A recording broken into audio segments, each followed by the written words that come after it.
Um senhor de 71 anos teve a pensão alimentícia que havia pedido para seus filhos negada na justiça. O idoso, que sofre de diabetes e faz uso de diversos medicamentos, havia feito o pedido para os 4 filhos. A juíza do caso negou que ele recebesse o benefício, após ouvir várias testemunhas no caso que alegaram que o idoso havia sido, abre aspas, um monstro, fecha aspas, com os próprios filhos na infância deles.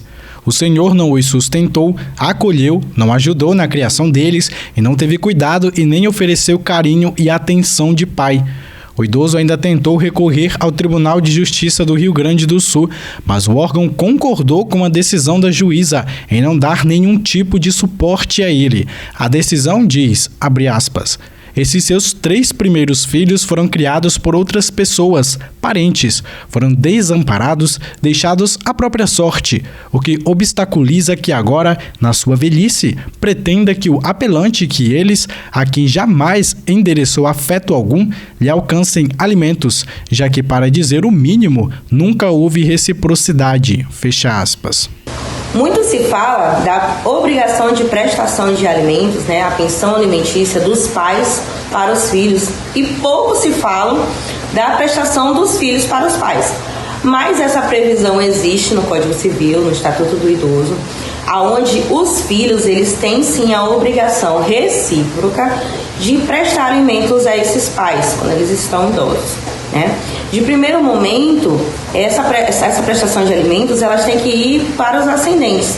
Então, se o avô, se o bisavô estiver vivo, eles são obrigados a prestar esses alimentos ao pai.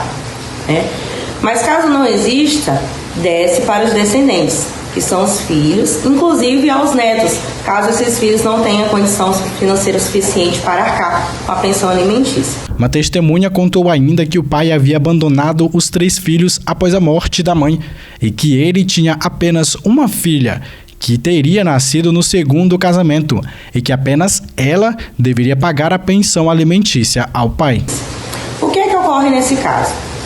Foi comprovado em audiências, no decorrer do processo, que esse pai que fez o requerimento da pensão alimentícia a esses filhos não participou da vida deles, não prestou assistência, não prestou alimento.